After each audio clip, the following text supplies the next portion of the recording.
Hello, this is Kesh K and I'm talking to This Sea Express today about my debut single, Bhula Na Sakey.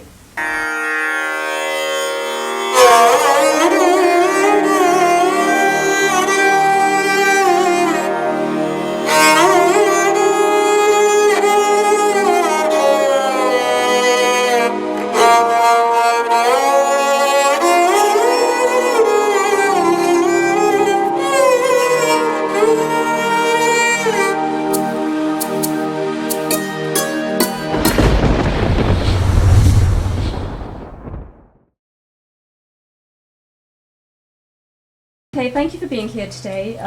First of all, congratulations on your new single, by the way, Bhula Na Sakey. Lovely song, everybody loves it, by the way. Thank you. To start off with then, can you just tell us a little bit about the single, like, you know, its background, what inspired you?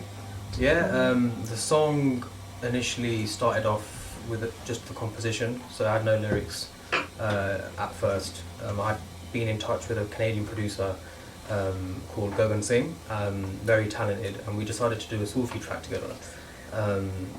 So I sat down one weekend and I had composed and written this song. So it was just the bass of tabla and harmonicas, and because I can do both, I had given him the full structure of what I wanted.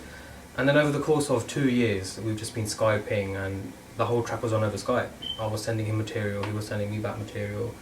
We'll talk things through, and yeah, over the course of 2 years, the track was done. So it was a 2-year process. That is amazing. Wow. बहुत चाहा पर तुम्हें भुला ना सके, ख्यालों में किसी और को अब ला ना सके। बहुत चाहा पर तुम्हें भुला ना सके, ख्यालों में किसी और को अब ला ना सके।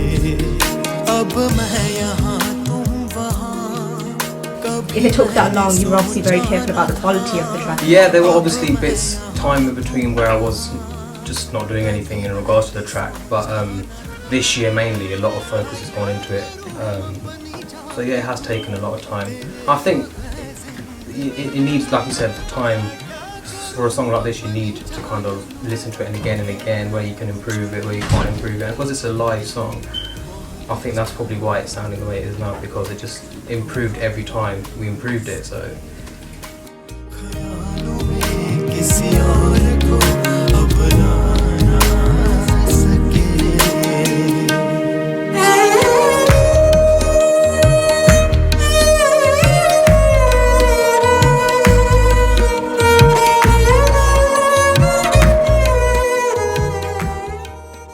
Well, you mentioned the instruments, and I'd love to know a bit more about the instruments. So you're obviously a very well-rounded performer. Aside from singing, you also compose, and of course, from a young age, you were using all these instruments. yes. So could you tell us a little bit more about all the main instruments that you use? Yeah, I started learning tabla first. So from the age of 10, I started learning tabla, which is the pure foundation of Indian music. You know, if you want to even become a singer or anything, tabla is the root. You know, so I'm glad I went into that, because that just gives you a fantastic foundation. Those are the drums, though. Yeah, tabla in South Asian percussion. From a younger age, from the age of 3 or 4, I was just singing away at home because my dad is a singer. So the influences started from there, listening to Rafi, Khan Saab, Nusrat Ali Khan, Ghulam Ali. So all these singers were just around me, and I couldn't escape it. You know? And I think that is where my inspiration comes from.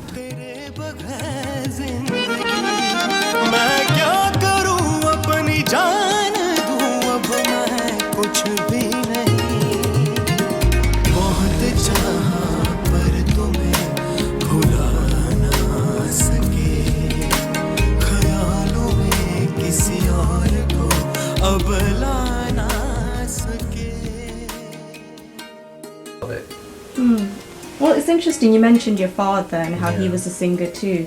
So he obviously must have had quite an influence on you. Would you say he had quite an influence on you becoming a singer and performer? Yeah, I mean, growing up, he wanted me to find a career, something stable. I went to university for 2 years and I dropped out purely because I just couldn't handle it. I wanted to, you know, when you're creative, you wanna leave you want to be out of that box. So I had to leave. I wanted to do something creative and I wanted to sing. And he was happy about it because then I could live his dream, you know, because he could never become something in his life due to his circumstances. So in a way, I'm kind of living his dream through, you know. मुझको सारी रात जगाए Sufi, Gayaki and classical music, and obviously that you sort of grew up with that and that is what got you interested. What is it about those particular genres of music that you like? This, I know if you could use, I don't know, just maybe one word or something or a few words. What is it about that sort of really brings out? It reaches to my soul. That music reaches to my soul. It's as simple as that. I mean, you speak to somebody else, they'll say jazz hits my soul or funk house music hits my soul. It's totally different. Like my rule in a way, which is an Urdu word for soul. My rule hits to that music. It reaches out to that music, and my happiness is towards that music. I listen to that music for enjoyment, for happiness. When I'm sad, when I'm down, that music is there for me because that's what like I said, that's what I've grown up around. And for me, because I've grown up around it, I can't escape that. No matter what genre I listen to, I will always come back to classical.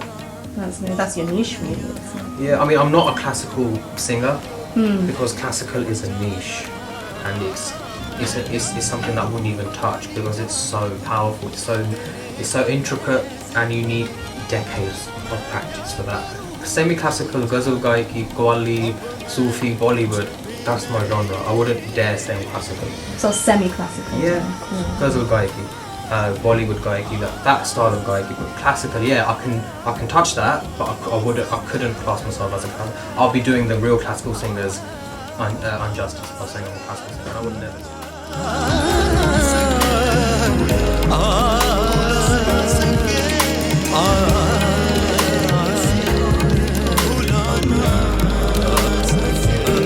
What does success mean to you then?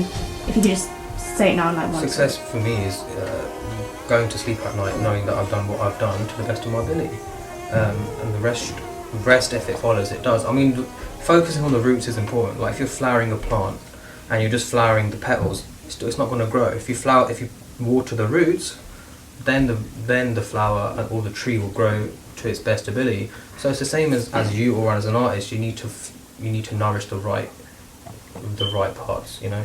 That's a really beautiful way to put it. Okay, and I think that's a great note to end on. So thank you very much for being with us today, and we wish you the best of luck. Thank you very much for having me. Okay.